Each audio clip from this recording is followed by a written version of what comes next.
aos sacerdotes infiéis que levam almas para a perdição eterna. Se o padre não for um bom padre, seus paroquianos não serão bons paroquianos, porque os filhos fazem o que os pais fazem. E se os padres não estão nem aí para Deus, os paroquianos também não vão estar nem aí para Deus. Se o padre não tem seriedade naquilo que ele faz, você acha que os paroquianos vão ter seriedade? Não tem. Porque aquele que tem responsabilidade de fazer o seu trabalho, acaba não fazendo.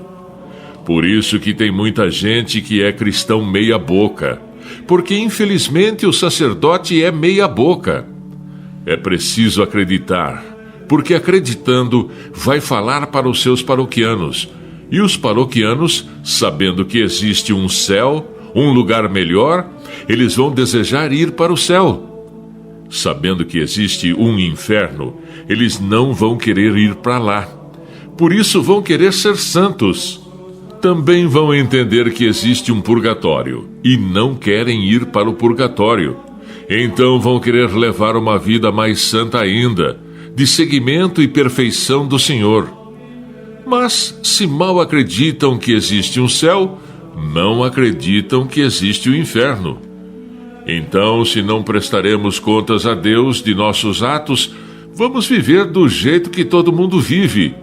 Não precisa buscar santidade nenhuma. Os sacerdotes deixaram de pregar sobre o temor a Deus.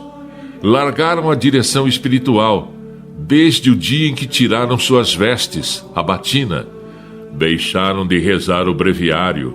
Viraram as costas para Jesus. Antes do Segundo Concílio Vaticano, os padres rezavam a Santa Missa de costas para os fiéis e de frente para o sacrário, Jesus. Hoje, com este modernismo, já retiraram Jesus, sacrário, e colocaram na lateral da igreja. Deixaram o Nosso Senhor de escanteio. Acordem, padres e bispos.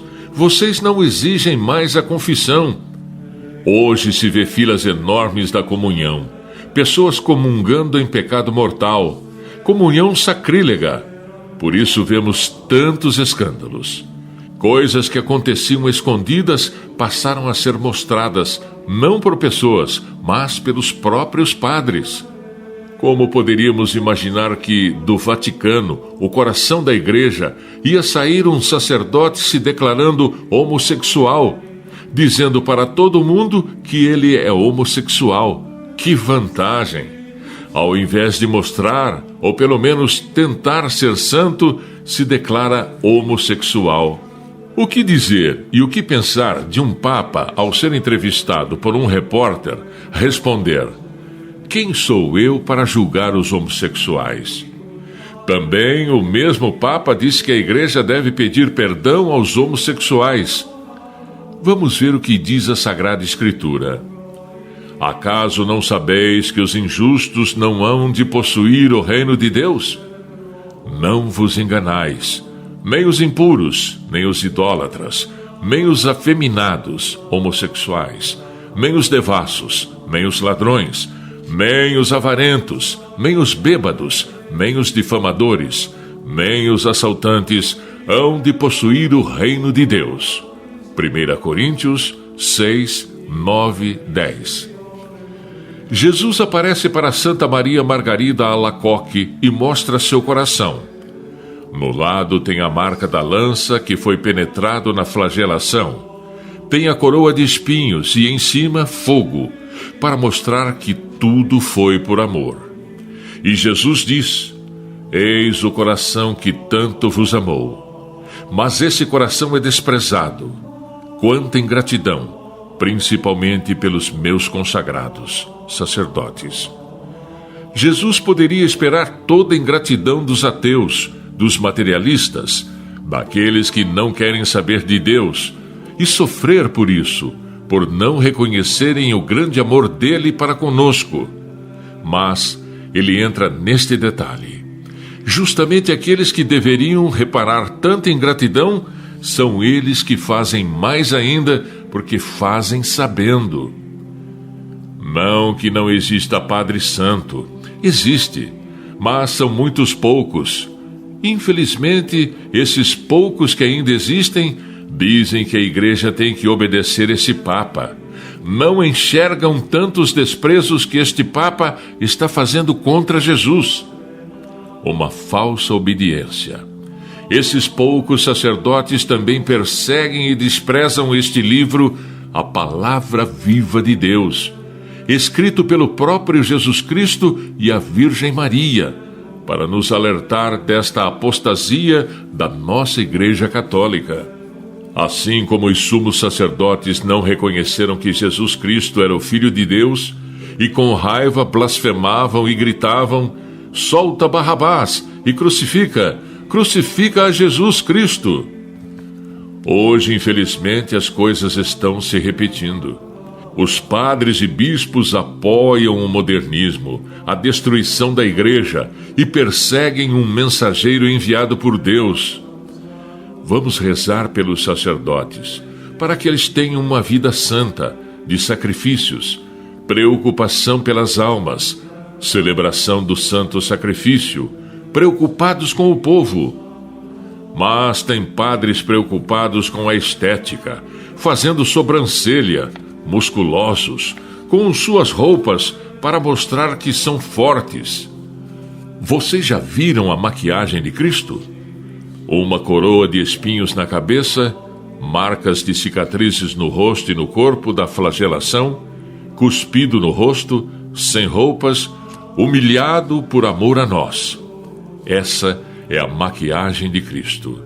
É assim que Jesus se apresenta. Diz a Santa Brígida da Suécia que Jesus recebeu 5.480 golpes no seu corpo. Isso os sacerdotes deveriam falar nas homilias. Olhe para a cruz, que você verá como Jesus se apresenta. Os sacerdotes que representam Cristo, que são a pessoa de Cristo, estão aparecendo maquiados, bonitos. As mulheres estão gostando, estão achando os padres tão bonitos que estão se apaixonando por eles. Sacerdotes, vocês estão vivendo uma vida santa? Os sacerdotes irão pagar diante de Deus pelas almas que forem para o inferno por culpa deles. Disse Jesus Cristo: a verdade vos libertará. São João 8:32.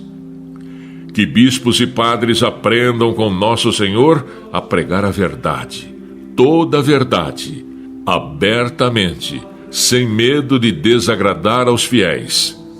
Que bispos e padres aprendam com São Paulo Apóstolo a pregar a verdade, uma vez que Deus nos achou dignos de confiar-nos o Evangelho.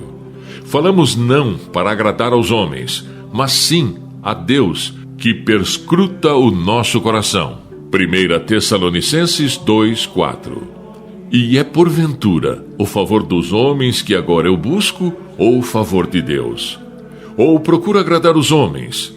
Se eu quisesse ainda agradar os homens, não seria servo de Cristo. Gálatas 1:10. Que bispos e padres aprendam com São João Crisóstomo a agradar somente a Deus nas suas pregações. Em suas pregações, procure apenas agradar a Deus. Só Deus deverá servir-lhe de orientador, a fim, ao preparar suas práticas, jamais os louvores e aplausos da multidão. Que bispos e padres preguem a verdade, sem jamais adulterá-la, como ensina a Santa Igreja Católica, a única esposa de Cristo Jesus. Maldito aquele que faz com negligência a obra do Senhor. Jeremias 48:10. Felizes são aqueles que leem, acreditam, divulgam e seguem os ensinamentos deste profeta Pedro II, porque serão chamados de filhos da luz.